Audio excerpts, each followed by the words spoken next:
जैसा कि last episode में हमने देखा कि जियान को लावा के अंदर जाने पर भी फायर कोर नहीं मिल पाई थी, लेकिन वहाँ पर उसे ये तो पता चल गया था कि क्वीन मेडूसा ने फायर कोर चुरा ली है, जिस वजह से अब वो क्वीन मेडूसा को ही ढूंढने के लिए अपना सफर शुरू करता है। वो रेगिस्तान से होते हुए टेम्पल ऑफ स्नेक्स की तरफ बढ़ता है। रास्ते में उन्हें कई सारे स्नेक्स की स्टैचू दिखती है। असल में जैसे ह्यूमंस की स्पीशीज है, वैसे ही इस दुनिया में स्नेक्स अलग स्पीशीज है। उसे चलते चलते रात हो जाती है और रात में उसे एक तालाब दिखता है। तालाब के अंदर देखने पर उसे उनमें एक लड़की दिखाई देती है जो डांस करते करते नहा रही थी। वो बहुत स्टाइल में और स्नेक पार का यूज करते हुए आसपास अपना ऑरा क्रिएट कर रही थी। जियान और उसके मास्टर दोनों उसका डांस देखने लग जाते हैं। उन्होंने इस तरह का अद्भुत डांस कभी नहीं देखा था। जियान को पता चल जाता है कि ये लड़की ही मेडूसा है, लेकिन वो लड़की क्वीन मेडूसा नहीं थी। उसके मास्टर उसे बताते हैं कि ये एवोल्यूशन डांस कर रही है। ये इनका होली पूल है, यानी पवित्र जल है।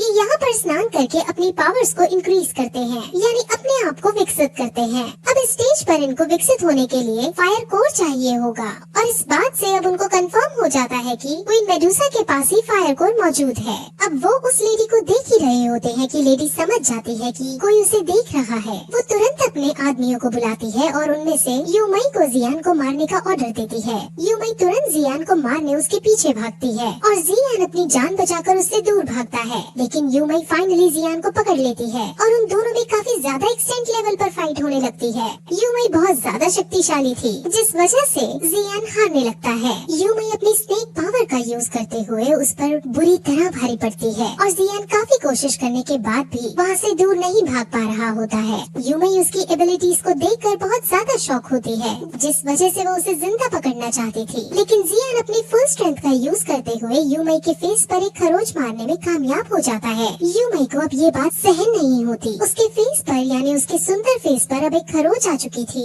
अब वो गुस्से में आ तुरंत जियान को जान से मारने के लिए आगे बढ़ती है। जियान समझ जाता है कि ये उसका आखिरी पल है, लेकिन तभी वहाँ एयरप्लेन में उड़ता हुआ गुहे नाम का क्लैन आता है। गुहे क्लैन के साथ एक लड़की थी जिसने अपना फेस ढक रखा था। वो तुरंत नीचे उतरकर जियान को बचा लेती है और यूमई को शांत करती है। मास्क वुमेन अब जियान को यहाँ से जाने को कहती है, जिस वजह से जियान तुरंत पर्पल विंग्स का यूज करके वहाँ से जाने लगता है, लेकिन यूमई को ये बर्दाश्त नहीं होता और वो जियान को रोकने के लिए उस पर फिर अटैक करती है, लेकिन इस बार वो मास्क वुमेन अटैक को नलिफाई कर देती है और जियान उड़कर वहाँ से चला जाता है। अब गुहे क्लैन का लीडर यूमई से बात करता है और कहता है कि उसे क्वीन मेडूसा से मिलना है। असल में स्नेक्स और ह्यूमन सदियों से एक दूसरे का खून बहाते हुए आए हैं, जिस वजह से स्नेक्स ह्यूमन से नफरत करते हैं। इसीलिए यूमई लीडर से मना कर देती है और कहती है कि वो तुम जैसों से नहीं मिलेगी। स्नेक्स क्लैन के अंदर 8 शक्तिशाली ट्राइब्स रहती थी और उन 8 ट्राइब्स का रक्षण स्नेक्स क्लैन को प्राप्त था। यूमई उन 8 ट्राइब्स का हवाला देते हुए कहती है कि अगर तुम यहाँ से नहीं भागे तो वो 8 ट्राइब्स तुम्हें मार डालेंगे। गुहे यूमई की धमकी से नहीं डरता और अब उनमें फाइट होने लगती है। गुहे के पास बहुत अच्छे और तगड़े वॉरियर्स थे और वो वॉरियर्स अब एक साथ यूमई पर हमला करते हैं। यूमई पहले तो उनसे लड़ने की कोशिश करती है, लेकिन जब उसे लगता है कि वो इनसे नहीं जीत पाएगी तो वो वहाँ से चुपके से भाग निकलती है। वहीं उड़ते उड़ते जियान वहाँ से दूर जा रहा होता है। तब उसके मास्टर उसे गुहे की क्लैन के बारे में बताते हैं कि उन्हीं ने आज तुम्हारी जान बचाई। वो भी क्वीन मेडूसा से फायर कोर लेने आए थे।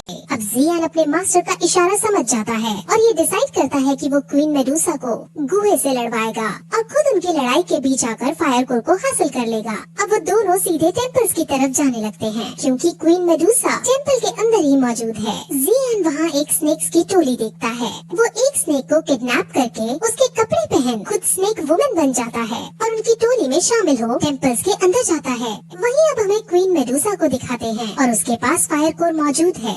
यूमई अब टेम्पल के अंदर आकर क्वीन मेडूसा को अब तक जो हुआ वो सब बताती है। वो उसे जियान के बारे में भी बताती है कि उसके पास बहुत सारी एबिलिटीज हैं और उससे भी हमें खतरा हो सकता है। अब वहाँ एक ओल्ड स्नेक भी आता है जो उसे सलाह देता है कि अब हमें रिचुअल आज दोपहर में ही करने चाहिए, ताकि रिचुअल के बाद हम सब इवॉल्व हो जाएं और स्नेक ट्राइब खतरे से बच सके। क्वीन मेडूसा फायर कोर को अब यूमई को देती है और उसे इनको अंडरग्राउंड छुपाने के लिए कहती है ताकि वो इसे ढूंढ ना पाए। वहीं जियान जो भेस बदलकर टेम्पल के अंदर घुस रहा था उसे यूमई दिखती है जिसके हाथ में फायर कोर मौजूद थे। वो डिसाइड करता है कि वो अभी इन फायर कोर्स को ले ले, लेकिन जैसे ही वो ऐसा करने की कोशिश करता है वैसे ही यूमई उसे देख लेती है। वो तुरंत अपने आदमियों को उसको पकड़ने के लिए कहती है। वो खुद भी उसको पकड़ने के लिए जाने लगती है, लेकिन ओल्ड स्नेक कहता है कि तुम्हें पहले फायर कोर्स को सही ठिकाने पर रखना होगा, जिस वजह से अब उसके आदमी ही जियान का पीछा करते हैं। जियान उन सबसे बचकर भागता है और फाइनली एक पहाड़ी से कूदकर उनकी आंखों से ओझल हो जाता है। अब जियान को समझ नहीं आता कि वो फायर कोर को कहाँ ढूंढे, लेकिन तभी उसे किंग लियांग की याद आती है। किंग लियांग ने उसे एक डिवाइस दिया था जिस वजह से वो फायर कोर की लोकेशन को ट्रेस कर पाता, यानी जब फायर कोर आसपास होगा तो डिवाइस ग्लो करने लगेगा। अब दोपहर के 12 बज जाते हैं, यानी सूरज सर पर चढ़ जाता है और ये समय रिचुअल करने के लिए परफेक्ट है, इसलिए अब सभी स्नेक्स बाहर आकर रिचुअल करने लगते हैं। जियान भी उनके रिचुअल में शामिल हो जाता है। वो अपना ये सब कर ही रहे होते हैं कि अचानक वहाँ गुहे फिर से आ जाता है और अब इस बार उनको धमकी देते हुए कहता है कि हमें क्वीन मेडूसा से मिलना है। ओल्ड स्नेक कहता भी है कि क्वीन मेडूसा तुमसे नहीं मिलना चाहती, लेकिन गुहे अब जबरदस्ती कहता है कि वो यहाँ से मिले बिना नहीं जाएगा। अब उसकी जिद को देखकर क्वीन मेडूसा को बाहर आना पड़ता है और वो उसके सामने आकर कहती है कि तुम्हें आखिर चाहिए क्या। गुहे कहता है कि उसे फायर कोर चाहिए और अगर उसे फायर कोर मिल जाएगा तो वो क्वीन मेडूसा को बहुत सारे अलग अलग तरह के हाई लेवल्स के पिल देगा। वो उसे मुंह मांगी कीमत भी देगा। क्वीन मेडूसा उसे बड़े स्टाइल में ये कहकर मना कर देती है कि ये सौदा अच्छा तो है लेकिन वो नहीं करेगी। अब गुहे की उस मास्क वुमेन को गुस्सा आ जाता है और वो क्वीन मेडूसा के पास आकर कहती है कि हम तुम्हें इतनी अच्छी डील दे रहे हैं और तुम नहीं मान रही। मास्क वुमेन अब ये भी समझ जाती है कि क्वीन मेडूसा असल में यहाँ मौजूद ही नहीं है। वो क्वीन मेडूसा को टच करती है और वो गायब हो जाती है। वहीं नीचे जियान ये सब देख रहा होता है और उसे ये अच्छा मौका लगता है। वो तुरंत तीर से धनुष चलाता है और गुहे पर हमला करता है और सभी से ये कहता है कि इसने क्वीन मेडूसा को मार डाला, हमें इससे बदला लेना चाहिए। अब सभी स्नेक वॉरियर्स गुहे पर हमला कर देते हैं और जियान को मौका मिल जाता है और वो तुरंत टेम्पल के अंदर जाकर अंडरग्राउंड की तरफ जाने वाले रास्ते पर जाने लगता है। वहाँ उसे रास्ते में स्नेक्स वुमेन दिखती हैं जो क्वीन मेडूसा की मूर्ति की पूजा कर रही थी। जियान जब पूजा से और आगे बढ़ता है तब एक स्नेक वुमेन को शक हो जाता है और वो जियान के ऊपर से कपड़ा हटा देती है। अब सबको पता चल जाता है कि ये एक इंसान है।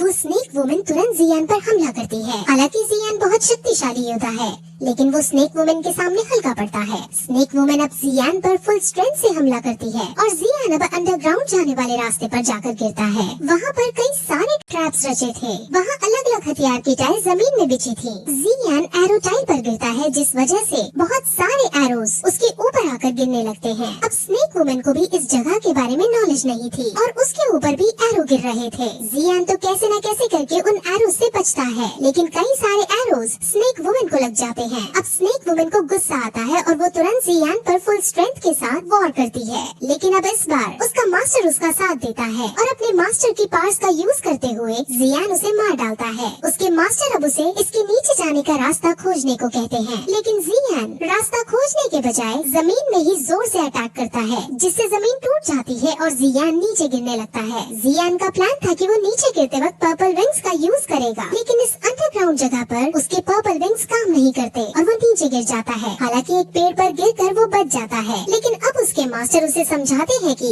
इस जगह तुम उड़ नहीं पाओगे। वो अब आगे बढ़ते हैं जहाँ उन्हें आगे चलने पर एक पॉइजनस लेक दिखाई देती है। वो इतनी ज्यादा ताकतवर पॉइजनस थी कि उसमें एक पत्ता डालने पर वो पत्ता तुरंत नष्ट हो जाता है। जियान समझ नहीं पाता कि अब वो इसे पार कैसे करे, क्योंकि उसके पास अब पर्पल विंग्स भी नहीं है। लेकिन उसके मास्टर अब फिर से चिलिंग फ्लेम का यूज करके उसको कवर करते हैं और उसे जल्दी से स्विम करके लेक के पार जाने को कहते हैं। वहीं ऊपर गुहे मास्क वुमेन के साथ टेम्पल के अंदर जाता है और खजाना रखने वाली जगह पर जाकर वो जैसे ही फायर कोर को उठाता है तो वो समझ जाता है कि ये नकली फ्लेम है। उसे बहुत गुस्सा आता है, लेकिन मास्क वुमेन उसके गुस्से को शांत करती है और कहती है कि यहाँ और भी जगह है जहाँ पर फायर कोर मौजूद हो सकता है, हमें वहाँ ढूंढना चाहिए। अब मास्क मैन और गुहे बाहर आते हैं और मास्क वुमेन सबसे पहले बाहर चल रही स्नेक्स वर्सेस ह्यूमंस की फाइट को ज्वाइन करती है और स्नेक्स को बुरी तरह से मारने लगती है। वहीं जियान अब पॉइजनस लेक पार करके दूसरी बार पहुंचता है जहां वहाँ उसे क्वीन मेडूसा दिखती है, जो फायर कोर को निकालकर उसे स्वेलो करने वाली थी।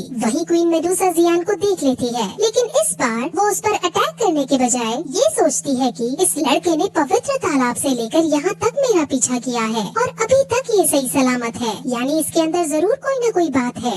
जरूर मुझे भगवान कोई संदेश देना चाहते हैं, इसलिए अब मुझे इस लड़के को मारने के बारे में छोड़ फायर कोर को स्वेलो करना चाहिए। मास्टर क्वीन मेडूसा को देखकर समझ जाता है कि ये क्या सोच रही है। मास्टर जियान को बताता है कि जब से स्नेक्स प्रजाति एग्जिस्टेंस में आई है, तब से स्नेक्स के अंदर स्नेक बॉडी और स्नेक स्पिरिट मौजूद रहती है और अब स्नेक स्पिरिट का वजूद कायम करने के लिए क्वीन मेडूसा को फायर कोर स्वेलो करना होगा ताकि उसकी लेवल्स बढ़ सके। 1000 साल पहले स्नेक्स एंसेस्टर ने क्वीन मेडूसा को इस काम के लिए चुना था और इस वजह से क्वीन मेडूसा किसी भी कीमत पर फायर कोर को निगलना चाहती है। हालांकि फायर कोर को निगलना बहुत मुश्किल काम था, क्योंकि अगर वो इसकी एनर्जी को नहीं संभाल पाएगी तो वो मर जाएगी। क्वीन मेडूसा बहुत हेसिटेट भी होती है, लेकिन अपने एंसेस्टर्स को याद करके वो अपने रियल फॉर्म में आकर फायर कोर को पकड़ने लगती है और फाइनली उसे निगल लेती है, यानी उसे खा लेती है। उसके खाते ही वो बेहोश होकर नीचे गिर पड़ती है और जियान उसके पास आकर उसकी तारीफ करता है, क्योंकि अपने क्लैन के लिए उसने इतनी बड़ी कुर्बानी दी है। वहीं ऊपर अब सब क्वीन मेडूसा की हालत के बारे में जान जाते हैं और सभी स्नेक्स दुखी होकर बैठ जाते हैं और वहाँ चल रहा रिचुअल भी अपने आप बंद हो जाता है। जियान को क्वीन मेडूसा के लिए दया आती है,